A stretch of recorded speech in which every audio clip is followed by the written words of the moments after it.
This week on Siskel and Ebert, Cuba Gooding Jr. plays Robin Williams' Heavenly Tour Guide and What Dreams May Come. And Saturday Night Live's Butabi brothers set their sights on A Night at the Roxbury. Plus, Woody Allen and Sharon Stone voice little insects with big problems in Antz.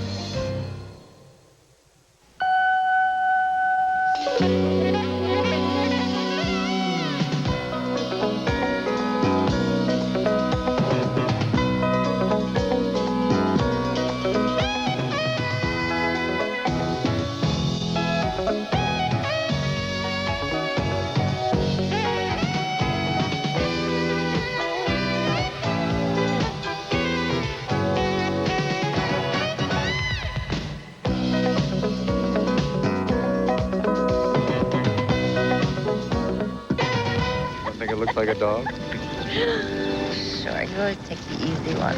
Well, how about that one then? That looks like a complete 24-piece dining set with a soup tureen. Robin Williams and Annabella Sciorra are young and in love, but will it last forever? What Dreams May Come is one of the new fall movies we'll be reviewing this week on Siskel and Ebert, and we'll also take a look at the new animated feature named Antz.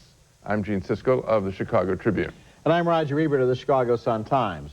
After Robin Williams and Annabella Sciorra fall in love and get married at the beginning of What Dreams May Come, they do not live happily ever after. There are a couple of big surprises right at the top of the movie, some of which have already been revealed by all the ads and trailers. So I feel safe, I guess, in saying that one of them is that Williams dies in a car crash. And he moves on to the next world where he finds a long-lost friend.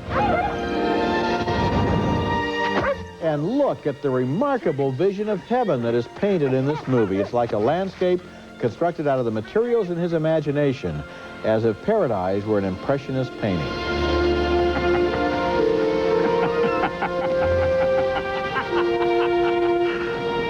Maybe I'm not in your heaven after all, girl. Maybe you're in mine. His guide in this paradise is a man named Albert, played here by Cuba Gooding Jr., who explains some of the rules of life after death. See, we're all pretty insecure at first, so we see ourselves somewhere safe, comforting. We all paint our own surroundings, Chris, but you're the first guy I know to use real paint. There's so much here she didn't paint. Like that bird. And he gave you a start, sort of like holding on to handrails. Now you're creating an entire world here. Even in heaven, gravity seems to be a fact of life, sort of. I bet you think it all to do now!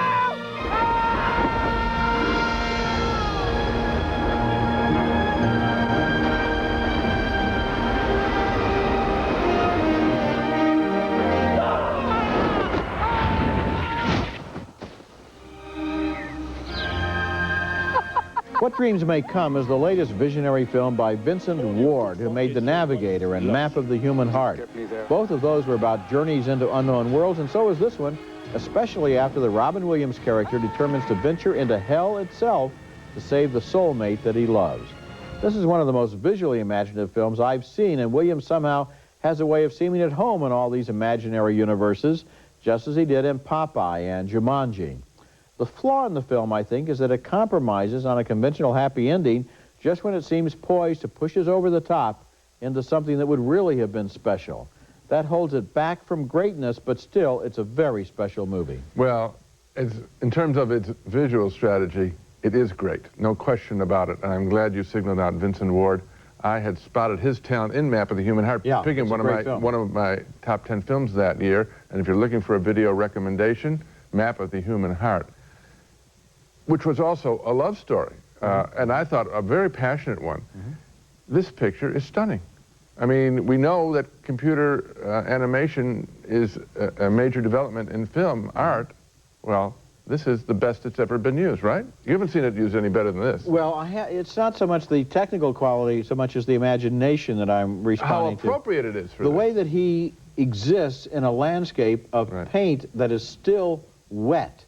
Because his imagination has just completed the painting that he is now part of. This movie is a movie just to be looked at, but I did feel that at the end, if they hadn't been so conventional, they could have maybe pushed it over a little bit more in the dramatic area as well. I was so excited at looking at that did not occur to me, if we'll say.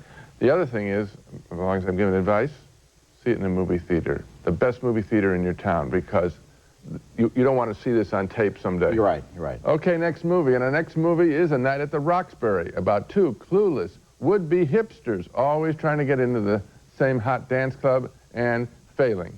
It's a dreary and predictable comedy that isn't helped by being about the third such film to come out recently. It's not in the same class as either The Last Days of Disco or 54, which weren't themselves anything special. And in just a few months, I guess, we've seen the creation of a whole new genre.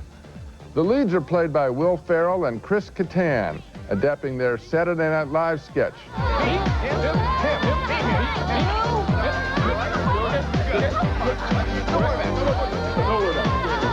The Batabi brothers sure know how to bore women with their stories about meeting minor celebrities. And who do you think that guy was? Emilio Estevez. The Mighty Duckman, I swear to God, I was there. Of course you were. You were the one who yelled the Breakfast Clubber's name. I was like, Emilio! What plot there is, as if we care, involves the guys trying to get backing for their own dance club. In the process, they are mistaken for being wealthy, which gives you an idea of just how dim the characters are in this movie. A Night at the Roxbury is utterly trivial, and the Batabis themselves are a derivative bore. Boy, I agree with you here, Gene. You know, and it's a funny thing because Chris Kattan, I love on Saturday Night Live when he does that missing link guy. I mean, I think he's really funny, but these characters are a one-joke sketch. And the first time I saw it, I liked it, you know, for 10 seconds as they're snapping their heads together, and then it ran out. And as I'm looking at this movie, I realized that it's absolutely deadly to comedy when you feel sorry for the characters. These guys are so pathetic, there's no way to laugh at them or with them. You just want to, you know, hope that somehow they find happiness in life. The first 10 seconds that you say you liked is a dead lift from Wayne's World. Well, there you are then. Okay. Coming up later, there's Trouble in the Colony. Woody Allen and Sharon Stone supply some of the voices in the new animated feature, Antz. Look out! Coming up next, Dennis Leary on the mean streets in Monument Avenue. Yeah. When the cops gonna learn, huh? This town don't talk. Especially this kid right there. Shutterbox, get the gap, huh? In a neighborhood bar in Boston, a local hoodlum played by Colm Meaney drops in on a getting out of prison party for Billy Crudup, and that is Dennis Leary there, playing the man looking on with a certain concern because he knows that his cokehead friend is a weak blabbermouth in a neighborhood that has swift punishment for people who talk too much. And that's a setup scene in Monument Avenue, a hard-edged, observant slice of life that stars Leary as a neighborhood car thief who begins to feel exhausted and desperate. A few moments after the previous scene, gunmen working for Meaney shoot the talkative kid dead. Then the beat detective, Martin Sheen, turns up, and he has seen all of this before. I assume they already explained to you the part about keeping your mouth shut, so let me fill you in on the rest of it. You were in the bathroom. That's right. See, everybody in this joint was in the bathroom during the shooting. Maybe you didn't know that about this neighborhood. Oh, yeah. See, bar rooms around here got the biggest heads in America. The movie has a lot of everyday detail depicting a neighborhood where young men are growing older every day but still playing the same old tapes over and over again. What I want you guys to do is break the window on the ground level floor, reach in their mouse, and hit that button. Hurry up, come on. Go, go, go, go, go, go, go, go. Once the glass is broken, you activate the alarm. Now, this gives you 2 minutes. I repeat, exactly 2 minutes before the cops show up. So don't be around. There have been a lot of movies about the mean streets and about local hoods on dead-end trips, but Monument Avenue is a special one that looks and listens and sees how a rotten system is preserved by a code that essentially destroys the lives of everyone who subscribes to it. Dennis Leary, a comedian earlier in his career, who turned into a movie actor a few years ago, here shows real power and depth. This is a breakthrough performance for him, and the whole ensemble is right there with him in a movie where every day is a contest between boredom and desperation. Well, boredom describes my reaction to the film because Really? I have seen so many of these mean streets pictures, and it's always the same. You know, the punks the alcoholic mother. That's not an original thing. The grieving. Much more than, it's not about her being an alcoholic mother. It's about her being a mother who cares and who desperately wants her son to break out of this. It's not about her drinking. I wait for the funeral scene. I mean, this.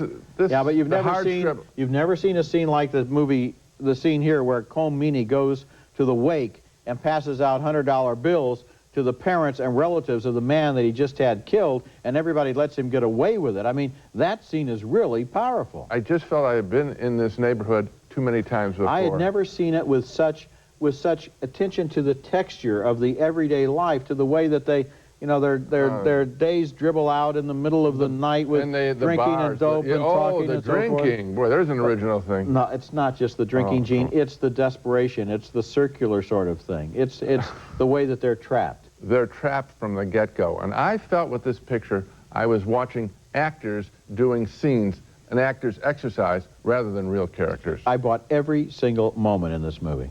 And I didn't. Coming up next, Woody Allen, Sharon Stone, and Sylvester Stallone lend their voices to some amazing insects in the new animated comedy, Antz. In case you haven't noticed, we ants are running the show. We're the lords of the earth. Hey, don't talk to me about Earth, okay? Because I just spent all day hauling it around. You know, my mother never had time for me. You know, when you're the middle child in a family of 5 million, you don't get any attention. I mean, how's it possible? The voice of Woody Allen as an animated ant named Z, an ant described as an ant with ideas in the visually striking, no, make that the visually stunning animated feature called Antz, which mixes humor and social satire and adventure so well, it will hold more appeal for adults than for kids. It is the Woody Allen ant who is the star of the show with his clever commentary on what a drone it is to be a drone. I was not cut out to be a worker, I'll tell you right now. I feel physically inadequate. My whole life, I've never been able to lift more than 10 times my own body weight. And when you get down to it, handling dirt is, you know, is not my idea of a rewarding career. His nonconformist attitude ultimately puts him in conflict with the officious general of the colony, voiced by Gene Hackman. Christopher Walken supplies the voice of the colonel. There is time right now for a personal moment. We're a few seconds ahead of schedule. Excellent. Ooh, ouch, princess. Well, a few seconds isn't much, but I guess if it's quality time.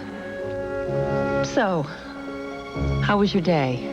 Anything interesting happen? We declared war. Declared war? Boy, talk about a rough day. Sir, I hate to interrupt, but time stands still for no end. That's Sharon Stone supplying the voice of Princess Vala, the daughter of the colony's queen. Vala becomes Z's ladybug. What a bunch of losers.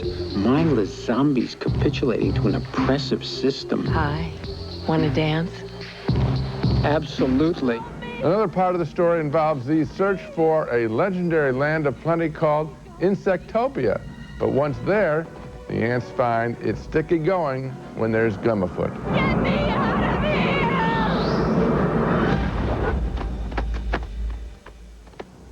Bala!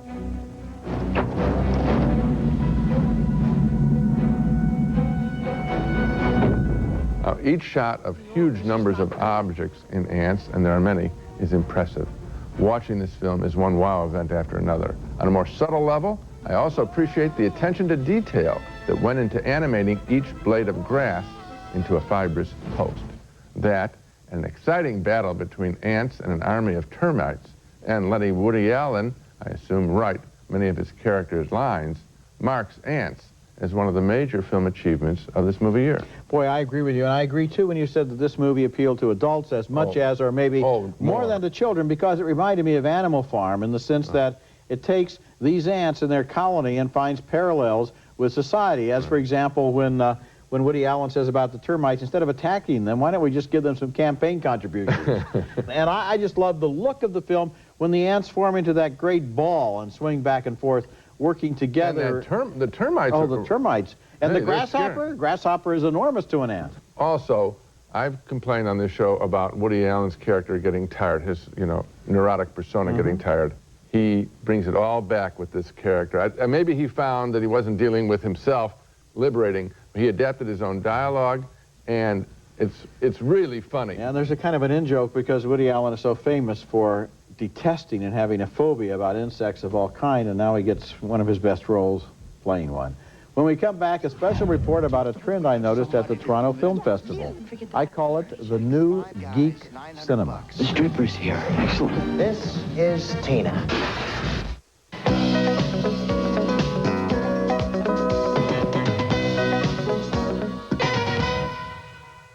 Every generation seems compelled to find out for itself what can and what cannot be said in public.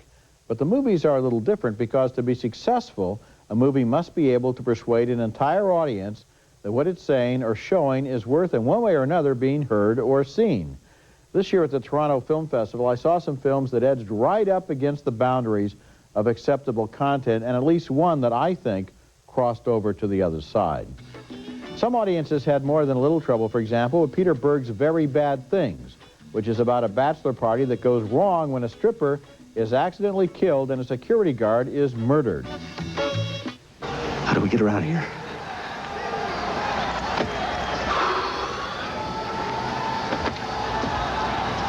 We can wrap her up in blankets, bring the car around to the back of the hotel, lower her gently down off the balcony, put her in the car, we're done. You've done this before? The reality is, you take away the horror of the situation, take away the tragedy of the death, take away the moral and ethical implications of all that you've had conditioned and beaten into your head since grade 1, what are we left with? What? It's a 105-pound problem. That's not an unusual scenario in itself for black comedy, but some audience members thought that those deaths were so brutal and heartless that the movie was never able to recover and get back on the track of comedy. Even more controversial was the film Happiness by the director Todd Solondz. It goes behind the closed doors of desperately lonely people who seek solace in their depravities, and the most disturbing scenes involve a child molester whose wife has no idea of his secret life.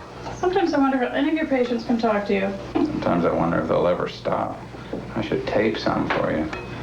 Oh, Bill, would you? Would you really? So I could listen too? No. Oh, come on. You're such a tease. You know I wouldn't tell anyone. Right, because you're so secretive. Well, maybe not as secretive as you. What secret would you like me to tell you? And we'll be reviewing Happiness in a couple of weeks.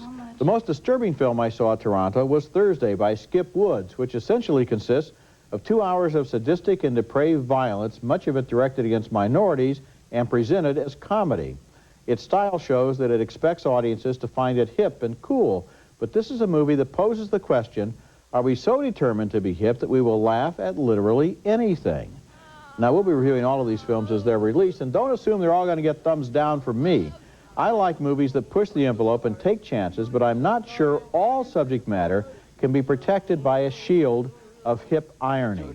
Movies traditionally earn their right to controversial subject matter by how they treat it and what their attitude is toward it, and what I'm calling the new geek cinema.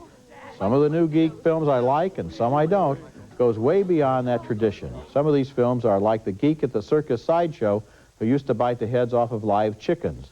These movies are not hip and they're not ironic, they're simply depraved, and their directors have chicken feathers all over their chins. Listen, just on a recent show, I was telling you about Urban Legend that I thought went over that. Now, this is a mainstream picture compared to the films that you're talking about. I think you're going to find with some of these pictures that Urban Legend was more like a PG-13 by comparison. This is going on in other areas of film. Comedies are going over the top. The fact that There's Something About Mary has been such a gigantic hit, raises the bar to what you got to get to make the audience laugh. The movies are moving rapidly, and the man who predicted this all was Marshall McLuhan, who said many years ago, we're living in speed up. And that's exactly what's happening. Recently, I've been feeling really speeded up. We'll be right back after this.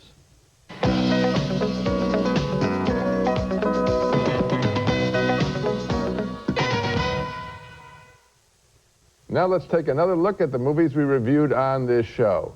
2 enthusiastic thumbs up for the beautiful What Dreams May Come, starring Robin Williams as a man on a mission in the afterlife. Congratulations to director Vincent Ward and his animation staff on creating one of the great visual achievements in film history. 2 thumbs down, way down, for the pointless and witless would-be comedy A Night at the Roxbury. We Split on Monument Avenue, starring Dennis Leary as a man who has dead-ended in a life of crime. I felt the film offered too many blue-collar cliches, but Roger thought the movie brought a freshness to the genre. And finally, 2 big thumbs up for the original-looking animated feature, Antz. Well, now here we have a show with 2 movies that depend heavily on computer special effects. What Dreams May Come and Antz, and in both cases, what the directors have done is use the power of the computer to express their own vision wonderfully instead of just using it as a shortcut. Filmmakers are more computer literate than ever before, and we're seeing the full flower of the use of the computer here in film. Okay, remember you can hear our reviews on the web at Siskel-Ebert.com, and our website also lists the stations that carry our show. Next week we'll be back with reviews of more new movies, including the comedy Holy Man, starring Eddie Murphy and Jeff Goldblum. That's next week, and until then, the balcony is closed. There's one way to guarantee whiter teeth. 1-2 Whiten by Natural White whitens teeth. Safe, effective. 1-2 Whiten by Natural White. We guarantee whiter teeth. Nothing tastes like popcorn cooked in a pot on the stove. Except, new home-style microwave popcorn from Pop Secret. Have fun all year long with this year's newest family game. Spin the calendar and land on your lucky day. Make a date with Game of the Year from University Games. Uh-oh, another chocolate attack. Better reach for a Tootsie Roll or a Chocolatey Center Tootsie Roll Pop. Delicious, and as always, low in fat.